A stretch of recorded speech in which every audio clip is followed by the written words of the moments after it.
Agora eu recebo com muito carinho a doutora Isaura Campos, que além de ser assim uma ótima médica, é amiga mesmo e ajuda as mães e pais nas horas que a gente sempre precisa. Seja bem-vinda, doutora, ao Estúdio 5. Muito obrigada pelo convite do Estúdio 5 e seu, Debinha.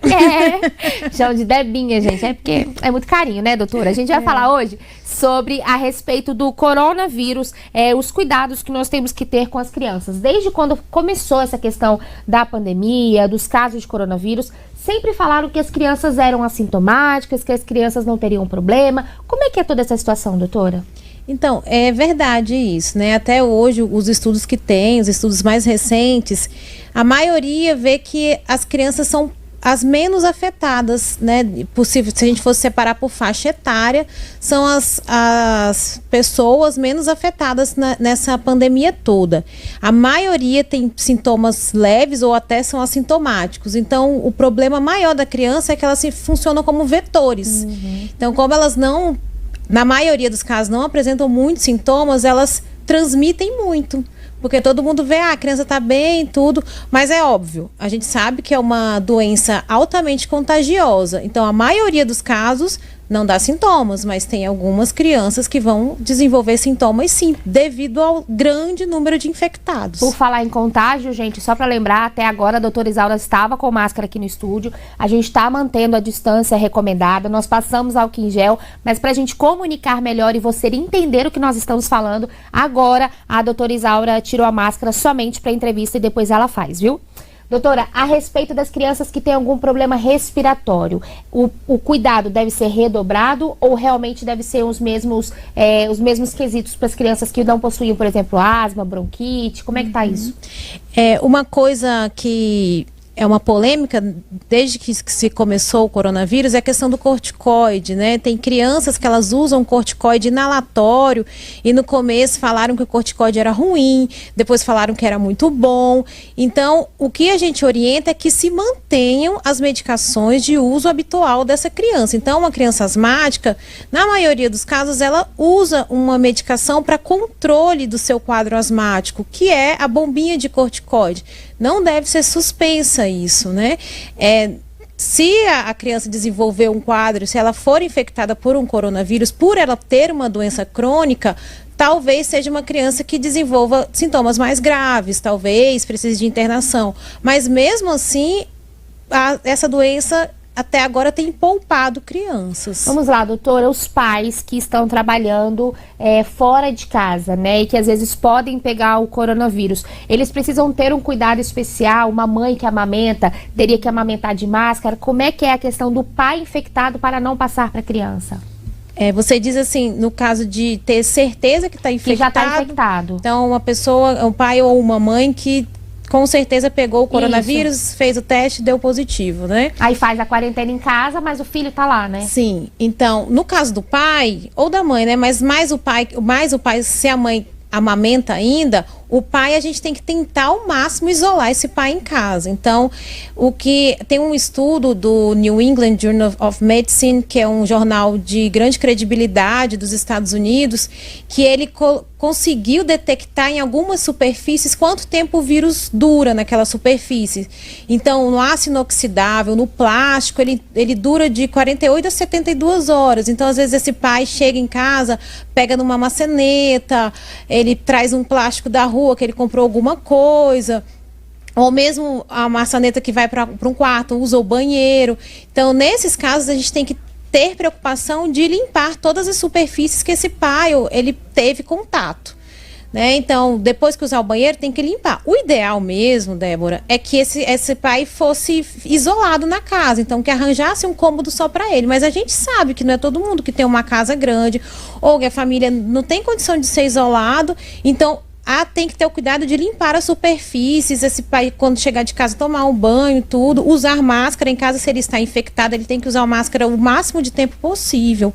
E no caso da mãe, principalmente as que amamentam, a indicação é que mantenha-se o aleitamento materno. Então, vou amamentar, eu estou com o coronavírus, eu estou amamentando, eu mantenho o aleitamento materno. Porque não passa pelo leite, né, doutora? Não, até agora não se viu nada de infecção via leite materno. Então, mantenha o aleitamento porque é o melhor alimento que existe, ele tem muitos fatores de proteção para a criança, mas amamente de máscara. Depois de amamentar, antes de amamentar, lave a mão e tudo, e depois tentar ficar um pouquinho mais longe do seu bebê. Agora, quando que a gente pode ter, eu não sei se os sintomas em criança pode ser parecido com o de adulto, por exemplo, falta de olfato, paladar, diarreia, às vezes. Quando que eu tenho que me atentar e me ligar? Não, é só uma gripe, porque a gente sabe que agora tem muitas crianças e até a gente mesmo, esse tempo mudando, chove, faz sol e tudo mais, a gente pode ter, né? As queimadas também pode afetar nas nossas vias respiratórias. Quando que eu tenho que falar assim, não, tem alguma coisa errada, preciso levar a uma emergência? Certo, então a gente tem que pensar em com qualquer outra doença que cause problemas respiratórios, ou o coronavírus tem alguns casos que se manifestam com doença como diarreia. Então tem alguns sintomas, sinais e sintomas que a gente orienta em quase todas as doenças, que é febre persistente, aquela febre que não ceda por nada, mais de 2 dias de febre, a gente só ceda com medicação. A criança que não está bem, você vê o seu filho, vê que ele não está bem, ele não está se alimentando bem, está recusando os alimentos. Você percebe, né? Pai e mãe percebe que aquela criança está muito diferente do seu estado habitual. Uma fadiga, né? Aquela criança que faz esforço para respirar, isso é um indicativo muito grande que deve ser procurado pronto atendimento. Porque tem uma coisa que a gente tem evitado muito, que as crianças vão aos prontos atendimentos. Então a gente tem dado muito suporte pelo WhatsApp, às vezes por telemedicina, mas tem uma coisa que a gente não consegue ver de longe, que é a oxigenação da criança. Então se a criança está com dificuldade para respirar, ela precisa de monitorização, tem que ver como que está o oxigênio circulando, e para isso ela põe um aparelhinho no dedo e vê ali qual que é a porcentagem de oxigênio que está circulando. Isso só tem como ver no pronto atendimento. Então nesse caso tem que ir, temos que evitar o máximo. Você conversa com o seu pediatra, né? A gente tem nesse período de pandemia conversado muito pelo WhatsApp, pelas redes sociais, para que diminuam as aglomerações em pronto atendimentos, né? Porque às vezes a criança não está, chega lá e pode pega. Né, doutora? Então são isso, é febre persistente, prostração, que é isso, a criança não está bem, está muito cansada, fadiga para respirar, recusa alimentar.